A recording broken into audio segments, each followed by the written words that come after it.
Angga Zulika Ramadhani atau yang biasa disapa Juju Onyols, lahir di Palembang, 6 Maret 1993. Anak kedua dari 3 bersaudara ini adalah lulusan dari Teknik Informatika Universitas Sriwijaya. Mengawali karirnya di industri kreatif sosial media sejak tahun 2012 sebagai blogger, kini Juju Onyols lebih dikenal sebagai social media influencer, YouTuber, dan konten kreator yang membuatnya kerap diundang menjadi pembicara di berbagai event. Juju Onyols adalah perwakilan YouTuber Palembang pertama yang terpilih ikut kunjungan kerja Presiden Republik Indonesia Joko Widodo pada tahun 2018, didaulat sebagai Duta Anti Narkoba Provinsi Sumatera Selatan tahun 2019, dan Influencer Good Content Award kategori Selebgram dan Infogram by Tribun Institute tahun 2020. Dan saudara, inilah bukan basa-basi.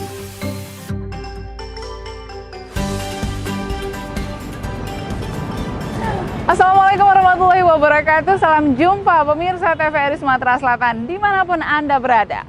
Bagaimana kabar Anda hari ini? Senang rasanya saya Wima Yasir Rustam kembali hadir menjumpai Anda dalam Bukan Basa-Basi.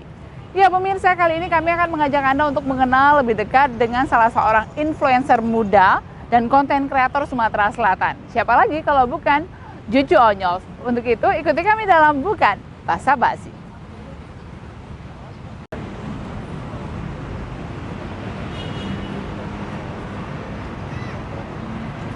Semuanya itu.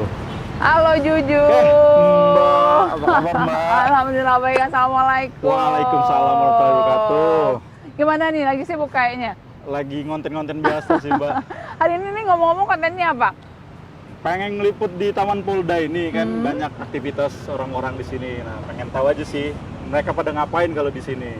Ya, pemirsa, hari ini kami akan mengajak Anda ini untuk ngobrol-ngobrol sama Juju Onyols yang kita tahu bahwa influencer muda juga, Siap. kemudian juga konten kreator juga, dan sering menghadirkan konten-konten yang segar begitu ya, menghiasi laman Instagram juga. Iya, bener. Ini kita ngobrol-ngobrol juga, kita sambil jalan boleh, aja Mbak, nih. siap. Tapi hari ini nggak ada kerjaan selain habis dari sini ada lagi. Ngedit sih paling banyak hari ini Mbak, banyak stok video yang belum diedit. Jadi ya kurang lebih gitu, konten tetap ngedit. Nah itu aja sih kalau untuk hari ini nggak ada kegiatan sama ketemu Mbak. Iya, ini juga sudah di list ya. Aduh, kira-kira nih ada waktu nggak nih, ada kegiatan aman sih, nggak? aman. Aman, alhamdulillah. Dari kosongin. Ju, kalau berbicara mengenai seorang influencer, konten kreator, itu ceritanya seperti apa sih kok bisa akhirnya terjun ke dunia ini? Ke dunia ini ya? Dunia ini ya. Ke dunia persosial mediaan begitu. Karena emang dari dulu tuh suka bikin konten Mbak. Walaupun kalau dulu tuh kan mungkin hanya di kampus. Nah, cuman sejak 2012 setelah tahu adanya blog, nah kita mulai terjun nih untuk di di sosial media itu. Terus 2015 sekarang udah eranya audiovisual, bikin kontennya berubah lagi, konten video sampai sekarang lah kayak gitu. Oh, jadi dulu sempat ngeblog ya, pertama sekali itu justru blogger begitu? Bener, nulis dulu Mbak, curhat-curhat anak muda lah. Oh iya? Bener, isinya kayak gitu, curhat-curhat konyol sih itu. Oh, tapi itu sesuai dengan namanya Juju Onyols Iya, gitu? dibuat emang, mungkin dari dulu emang udah kayak gitu sih ceritanya. Kayak diubah-ubah, sampai sekarang kontennya tentang ya komedi-komedi. Oh, konten-konten komedi, blogernya juga sebagai blogger juga waktu itu kontennya lebih ke komedi begitu? Betul sekali. Oh, itu jadi dari 2012 ya? 2012 artinya sudah 9 tahun yang lalu. Yes. Kalau dihitung-hitung ya luar biasa juga. Tapi kira-kira terbayang nggak kira-kira 9 tahun yang lalu ketika waktu pertama sekali memulai katakanlah karir di dunia digital ini, terbayang nggak nanti suatu saat berada di posisi saat ini? Sebenarnya dulu nggak bakal terbayang, cuman karena dulu tuh terinspirasi sama si Raditya Dika. Oke. Terus lihat dia bisa sampai sekarang stabil, settle di dunia konten creator gitu, kayak maka bisa gitu. Nah sampai akhirnya pas masuk 2015, masuk era audio visual itu, dulu tuh ada kuliah umum Mbak, kuliah umum terus ngasih tahu soal Google AdSense. Jadi katanya kalau kalian mahasiswa pengen dapat uang dari internet, kalian coba belajar yang namanya Google AdSense katanya. Dari situ mendalamin, akhirnya ngerti nih pola-pola industri di sosial media ini. Ya sampai sekarang udah bisa tahu lah flow-nya industri di sosial media. Maunya ke arah mana begitu udah mengerti gitu ya. Betul. Ju, tapi sebenarnya basic pendidikannya itu apakah memang ada hubungannya dengan broadcasting atau apa public relation atau seperti apa sih? Nah, kuliah jurusan teknik informatika. Oh iya. Tapi di semester 4 tuh ada multimedia. Jadi disitulah mulai kayaknya, wah emang enak sih bikin video nih. Nah, jadi ya didalamin di situ. Kalau public relation-nya sih sebenarnya mungkin dari dulu emang suka ngomong aja depan orang banyak, jadi ya kebiasaan sampainya jadi sampai sekarang udah bisa kayak ya aman lah kalau untuk ngobrol-ngobrol soal-soal yang sekitaran tadi itu. Jadi belajar otodidak lebih tepatnya sih. Oh, jadi otodidak. Benar. Tapi otodidak kemudian juga berkembang sesuai dengan perkembangan zaman, tahu begitu ya, maksud ngerti benar. gitu ya. Apa sih maksudnya, maunya nih ke arah mana begitu. Betul. Tapi kalau misalnya melihat bahwa apa ya, konten-konten yang dihadirkan itu di IG ya yang sering dilihat orang itu ada juga apa mengikut sertakan mama, ibu begitu. Itu salah satu teknik marketing atau gimana sih sebenarnya? Awalnya nggak ada ibu. Oh, awalnya nggak ada ibu? Jadi emang ngebuat akunya di sisi kayak cewek. Cuman pas makin kesini kan cowok berubah jadi cewek tuh kayak dipandang negatif gitu kan. Jadi akhirnya coba ibu aja nih langsung. Pas ibu dicoba malah lebih dapat. Lebih hidup. Jadi ya udahlah, akhirnya ngajak ibu. Cuman kelemahannya karena ibu bukan basicnya berakting atau apa, jadi ya kaku aja sih. Cuman justru itu yang jadi uniknya kalau sekarang dibuat. Sebenarnya nggak diduga-duga sih. Diduga-duga ibu. Jadi justru kehadiran ibu di situ juga punya nilai tersendiri juga. Ya benar. Itu menjelaskan ke ibunya itu gimana? Ayo bu, ikut dong bu, ya itu masuk konten dong atau gimana nih ceritanya? Iya, awalnya sih biasanya sih gini, bu dikit bu, cuman beberapa adegan, dikit-dikit tapi ngulang-ngulang banyak. Jadi akhirnya ya kebetulan kemarin sempat viral juga ya video sama ibu, tembus 1 jutaan di Instagram. Itu yang mana? Prank Tayu, zaman Tayu waktu itu prank, terus viral, sampai ibu ke pasar ada yang tahu mbak waktu itu. Ini yang suka bikin video itu ya katanya. Jadi ya itulah berkah sih dari situ. Kadang juga malah dapat endorse lebih ke ibu sih. Oh iya? Bener. Waktu itu pernah ada sendal, tapi untuk ibu aja ini katanya. Ya udahlah nggak apa-apa. Jadi ya unik, disyukurin aja sih. Oke. Jadi pada saat dulu sebelumnya juga pasti mungkin belum terpikir bahwa akan sebesar ini ya industri benar, ini. Benar. Makanya buat teman-teman sendiri itu sebenarnya sih kalau di luar negeri kan udah hidup banget ya, malah kadang katanya udah bisa setara sama selebritinya gitu kan, youtuber sana, konten kreator sana. Mungkin di Indonesia mungkin tinggal nunggu waktu, tapi sekarang udah kelihatan kayak udah berteman sama mereka gitu. Jadi change-nya besar banget, apalagi sekarang pandemi kayak gini yang bisa dilakuin cuma bikin konten sih kayaknya kan, semuanya berubah jadi konten. Ya udah, jadi alhamdulillah apa yang dilakuin di masa lama tuh 9 tahun yang lalu ya kebayar lah sekarang gitu. Ide mendapatkan apa konten-konten yang maksudnya tidak membosankan, kemudian juga yang terus asik bisa ditonton tapi juga bermanfaat, itu dari mana sih sebenarnya? Idenya sih kalau aku karena nggak mau ribet, yang relate sama kehidupan aja mbak. Jadi saya kalau kuliah dulu, zaman kuliah berarti yang saya telat ke kampus, dimarahin dosen, bimbingan skripsi kayak gitu. Kalau kesini lebih ke ya sama ibu, jadi kayak saya kita mau nonton, ibu menguasai remote TV sama sekali kita nggak dapet. Nah udah kayak gitu. Jadi yang relate sama kehidupan sekitar aja, dan ternyata pas kita tuangkan dalam bentuk konten, banyak juga yang ngerasain yang sama. Iya, itu aja sih, nggak ribet. Percintaan juga tentunya? Hah? Percintaan juga tentunya? Percintaan, iya juga sih. Iya, jujur, kira-kira setelah menjadi seorang influencer, konten kreator, apa yang sudah didapatkan? Tapi jangan dijawab dulu, kita akan jeda sejenak.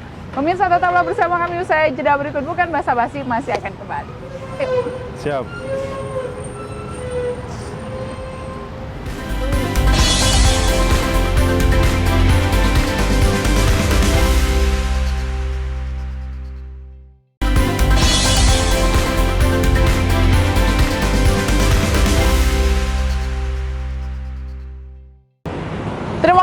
pemirsa, Anda masih bersama kami dalam Bukan Basa-Basi, masih bersama Juju Onyos, influencer dan juga konten kreator Sumatera Selatan. Juju, tadi sebelum jeda sudah sempat disinggung, apa sih sebenarnya yang sudah didapatkan dari menjadi seorang influencer dan konten kreator?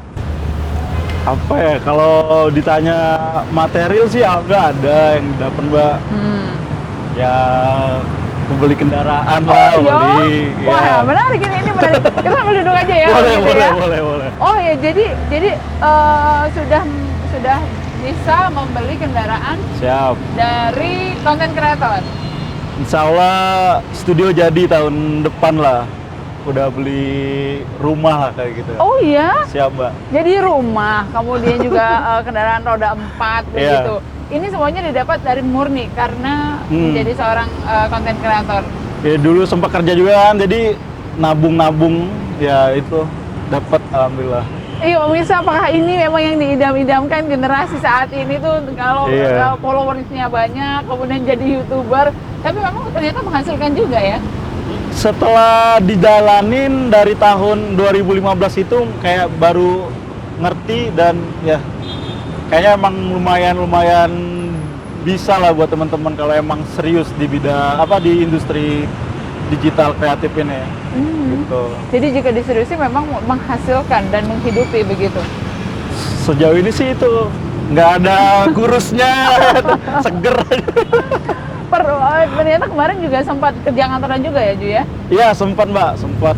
Ya namanya tamat kuliah kan orang tua pasti menuntut itu. Iya, betul. Sempat di luar Palembang, akhirnya sekarang balik lagi Palembang buat di industri ini pengen dihidupin. Malah karena di Palembang bagus potensinya tapi belum tahu orang. Yang kayak sekarang pengen bener-bener ditekunin di bidang ini. Jadi dulu setelah membandingkan antara menjadi menjadi pekerja kantoran, kemudian juga menjadi influencer, selebgram, itu yang paling membedakannya adalah ya nominal. income-nya gitu, Mbak. Income-nya justru besar di luar kantor. Betul. Jadi aku mikirnya gini, Mbak. Aku di kantor dapatnya segini, tekanannya gede gitu. Iya. Stres aku. Mending aku bikin konten lah, stresnya tuh terbayarkan di upload kayak gitu. Ya itu aja sih. Tapi alhamdulillah karena mungkin baik lah ya. Jadi tetap berlanjut, Mbak. Malah kita kerjasama sama kantornya, ya udah nggak apa-apa jadi kayak gitu. Jadi berkaya sih sampai sekarang yang kita lakuin kemarin-kemarin tuh nggak sia-sia lah jadinya. Kemudian kalau tantangannya tuh apa juga kalau menjadi seorang influencer? Karena tadi kalau menyinggung mengenai nominal ternyata juga menghidupi ya ternyata ya. Insya Allah. Bisa di usia 27 tahun bisa punya kendaraan sendiri, membeli dengan uang sendiri, kemudian juga sedang membangun studio, kemudian juga berpenghasilan dari ya konten kreator ini, dunia digital ini. Nah lalu tantangannya sebenarnya apa sih? Tantangannya apa ya? Kalau paling start di awal itu paling berat sih, Mbak. Jadi sempet pengen stop juga gitu, Mbak, karena 1 tahun nggak ada hasil. Tapi aku percaya gitu, konten aku ini bagus, maksud aku konten aku ini bagus. Cuman belum ke notice aja sama orang. Pas sudah setahun, di bulan Maret tahun kedua itu baru ke notice, sampai sekarang keran airnya tuh kayak jalan terus kayak gitu. Itu tahun berapa? 2016 lah baru mulai jadinya gitu, Mbak. 2016. Lalu titik balik konten yang akhirnya mengenalkan katakanlah profil yang Juju inginkan itu apa? Setelah ke acara YouTube Creator Camp, waktu itu diundang di Jakarta. Terus di YouTube dia ngasih tahu, sekarang harusnya konten daerah kamu gedein katanya. Balik ke sana tuh akhirnya konten pakai bahasa Palembang, Mbak. Bener, habis dari itu malah moncer sampai sekarang tuh orangnya jadi ya kenal gitu. Dulu aku masih ke logoan karena Palembang belum rame kan, Mbak. Sekarang udah rame, udah ajar-ajar aja sih. Udah nggak mikir lagi bahasa Palembang, bahasa Jakarta aman, tapi masih digedein Palembangnya. Ju, itu apa ya, kalau setiap jadi konten kreator atau influencer itu pasti punya jati diri ya. Kalau Juju sendiri dalam membuat konten itu sebenarnya apa yang paling digarisbawahi yang harus tetap terlihat? Selengeannya sih, Mbak. Jadi kayak emang kayak bukan manusia yang lurus aja gitu, bengkok aja gitu, otaknya sengklek lah kayak gitu. Jadi dapatnya di situ. Makanya teman-teman yang masuk dalam konten aku nggak akan bener ya, pasti ada hal-hal aneh yang akan terjadi kayak gitu. Jadi itu uniknya sih. Terus main diksi aku sih, diksi-diksi celutukan bahasa Palembangnya lumayan memorable lah di orang-orang gitu Mbak. Apa yang paling memorable? Ini nanti bagus kayak deh. Dulu kali pernah denger Bro Kondor nggak? Itu cukup banyak orang tahu di situ. Yuk, terus kalau misalnya kita mau buat satu konten ya, ini kan juga teman-teman tuh yang saat ini menyaksikan Bahasa Basi itu kan penasaran melihat hanya enaknya saja ketika sudah diposting, baik itu di YouTube, baik itu di Instagram. Sebenarnya untuk menghasilkan satu buah konten yang bagus itu berapa lama sih, baik itu video ataupun foto? Kalau misalnya Instagram doang sih paling 3 jaman lah sih. Asal itu skripnya udah bagus ya Mbak ya. Kalau masih ngeraba-ngeraba ya tetap pasti bakal deadlock bisa sehari 2 hari sih. Belum lagi editnya gitu. Tapi kalau untuk merekam, kalau skripnya udah jadi 4 jaman sih bisa sih. Itu prosesnya, proses pembuatannya. Iya. Kalau plus editing dan plus memikirkan ide-ide sebelumnya itu kira-kira berapa lama butuh waktunya? Seharian sih, seharian. Cuman kadang kalau ngedit ini kan by mood ya. Ya normal-normalnya 4 hari 3 hari lah. Standarnya kalau jujur. Jadi 3-4 hari kemudian sudah bisa diposting gitu ya? Kalau YouTube, nah itu agak berat sih. Nah ini Ju ya, ini pertanyaan yang mungkin juga jadi pertanyaan pemirsa di rumah yang menyaksikan kita. Boleh dijawab juga, boleh nggak? Tapi harusnya dijawab Ya. Kira-kira dalam 1 bulan memasukkan seorang konten kreator sekelas Jujo Onyol di Sumatera Selatan ini berapa kisarannya? Kalau dari sosial media, kayak bisa 20 ke atas Mbak. Wow. Bisa. Jadi memang benar-benar menjanjikan begitu ya? Iya, benar Mbak. Ya, pemirsa, sebelum kami akan ajak Anda untuk mengenal lebih dekat dengan Jujo Onyol, kita akan jeda sejenak. Tetaplah bersama kami, usai jeda berikut Bukan Basa Basi masih akan kembali.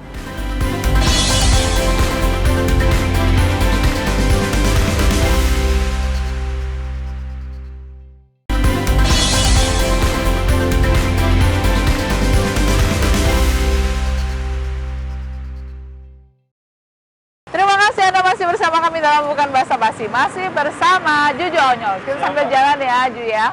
Jadi memang dengan ngobrol kali ini tuh masyarakat bisa semakin tahu bahwa memang menjadi seorang influencer itu harus punya bekal, karena apa yang diraihnya itu juga tidak bisa dipandang sebelah mata juga. Betul, ya, nggak instan juga Mbak. Oh iya, nggak instan juga ya. Butuh proses juga sih kalau emang pengen hasilnya bagus gitu. Malahan sekarang kalau misalnya dia tiba-tiba melejit, kadang cepet juga dia hilangnya gitu Mbak. Emang harus di prepare kayak kata Mbak tadi, jangan dianggap sepele gitu. Ju, kalau kita kalau kita misalnya melihat mereview dari 2012 sampai dengan 2021 ini, itu kan sudah 9 tahun, bukan perkara gampang. Lalu ke depan tuh apalagi yang step yang selanjutnya yang diraih oleh seorang Jujo Onyol? Kayak nggak bentar lagi insya Allah punya studio sendiri tuh. Nah harapannya sih pengen ngajak banyak-banyak anak muda kreatif di Palembang main ke studio gitu Mbak. Kita bisa kolaborasi. Mungkin aku juga bisa ngasih bekal lah buat mereka. Siapa tahu bisa kayak aku juga, jadi sambil jalan. Dan aku juga mungkin banyak adik-adik yang kreatif gitu. Adik-adik gemes ya? Iya benar-benar. Tapi ngomong-ngomong nih, kalau misalnya ke depan masih ingin membuat sebuah seperti rumah produksi begitu ya? Bisa. Itu artinya ke depan masih ingin berada di dunia digital ini begitu? Masih Mbak, kayaknya karena kan jalan terus, dia nggak akan stop. Jadi sayang kalau misalnya kita stop, jadi lebih baik dijalanin, tapi kita buat sesuatu yang lebih besar lagi gitu, yang belum pernah dibuat selama ini. Mungkin film pendek kayak gitu, aku belum pernah buat, pengen coba buat gitu Mbak. Tapi memang tidak terpikirkan lagi untuk bekerja kantor begitu? Industri kreatif lebih menjanjikan? Belum tahu, kalau ada yang cocok mungkin memberikan space dan kebebasan mungkin mau gitu Mbak. Asal sama visinya lah gitu. Tapi kalau misalnya dibatasin kayak gitu, mungkin nggak tetap di bidang ini aja sih. Karena memang sesuai dengan apa ya, hati nurani juga ya. Iya, di sini. bener Mbak. Terus ngomong-ngomong, orang tua gimana, Ju? Awalnya sih kayak kata Mbak tadi, nyuruh kerja yang kantoran gitu. Setelah misalnya kita tunjukin, ya alhamdulillah bisa beli ini beli itu, jadi kayak ya udah ini passionmu, lanjutin, jangan setengah-setengah. Jadi malah didukung sekarang gitu Mbak. Oh begitu. Jadi orang tua sebenarnya sudah memberikan sudah melek juga ya. Iya, kadang-kadang benar. Karena sebagian orang tua tuh juga kan apa sih begitu ya? Gitu. Terus juga aku tuh kan sekarang suka ngajak ibu bikin konten. Harapan aku tuh nanti kalau misalnya udah tua gitu, buat jadi diary aja yang di-upload di YouTube. Jadi inget zaman-zaman dulu masih kurus sama ibu kayak gitu kan. Makanya buat apa ya, cerita juga sih yang aku buat selama ini, buat nanti untuk ditonton ulang lagi. Nah, kira-kira kalau misalnya sudah melihat bahwa Juju sudah menjadi salah seorang influencer yang mampu menginfluence lah, katakanlah begitu, untuk Sumatera Selatan, yang paling berjasa sampai saat ini itu siapa? Ya teman-teman sih, teman-teman kuliah dulu Mbak. Kalau mereka nggak mendukung waktu awal-awal bikin konten, kayaknya nggak bakal jadi sampai sekarang. Cuman ya orang tua juga paling penting sih. Awalnya kan setengah-setengah, tapi sekarang udah mendukung banget. Jadi banyak peran orang yang bantu di sini. Apalagi teman-teman yang kadang diajak kolaborasi itu, komunitas juga itu penting banget, yang membuat kita jadi sampai sekarang lah, jujur sampai sekarang. Jadi banyak peran orang lah yang ngebantu sini. Banyak peran yang bisa katakanlah mengantarkan Juju berada di posisi ini ya. Yang mungkin sebagian orang ini adalah mimpi loh, menjadi berada di posisi Juju saat ini adalah mimpi dari mungkin banyak sekali nih teman-teman kita yang saat ini menyaksikan Bukan Basa Basi. Seperti apa ya bisa menjadi katakanlah yang setiap kontennya ditunggu, kemudian setiap apa yang disampaikannya itu bisa diterima begitu ya oleh orang banyak. Ju, kemudian tadi mimpi sudah, kemudian next step juga diharapkan juga muncullah ide-ide baru. Tapi sudah terbayang nggak sih kira-kira ke depannya industri digital seperti ini nih arahnya tuh kemana sih?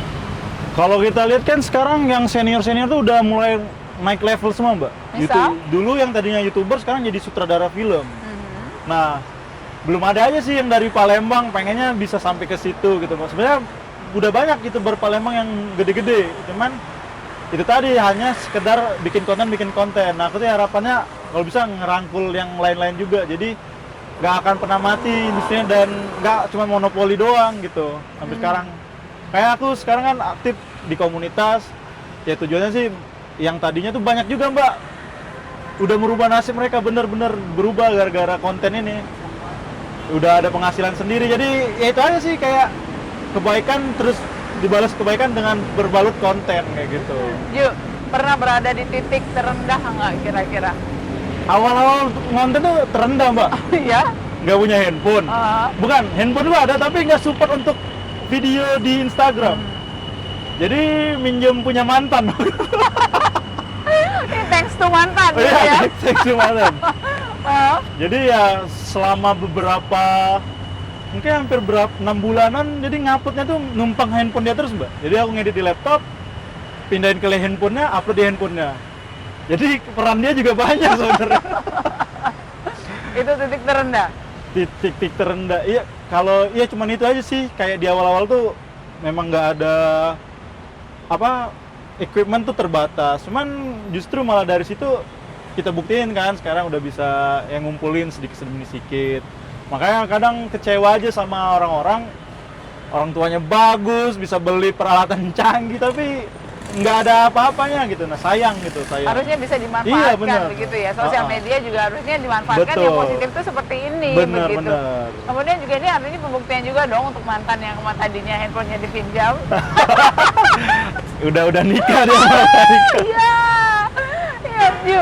Tapi ngomong-ngomong ya, untuk menjadi seorang konten kreator, kira-kira apa sih yang harus dipersiapkan begitu? Yang jelas yang pertama itu dia punya ciri khas lah Mbak.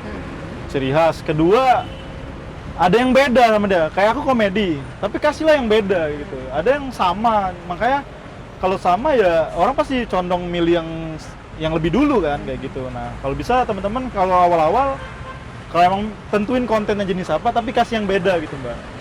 Kedua konsisten, yang ketiga ya kualitas lah, dari mulai equipment, dari segi mungkin awalnya cuma mantep doang, mainlah angle-angle yang lain. Yang ketiga, yang keempat explore dan terus konsisten ngupload gitu, Mbak. Jadi awal-awal dulu aku biasa ngupload jam 7 malam. Nah, jadi schedulein. Oh, Karena nanti akan membuat kebiasaan pada follower di jam 7 nih Kak Juju ngupload nih kayak gitu. Jadi bebas, terserah teman-teman mau jam 1 siang. Tapi konsisten hampir selama setahunan di jam itu terus gitu. jadi sedetil itu ya, sampai Iya, benar. kita udah harus menentukan ini kita kira-kira akan upload di jam berapa begitu. Bener. Udah gitu aja sih paling yang aku lakuin, Mbak.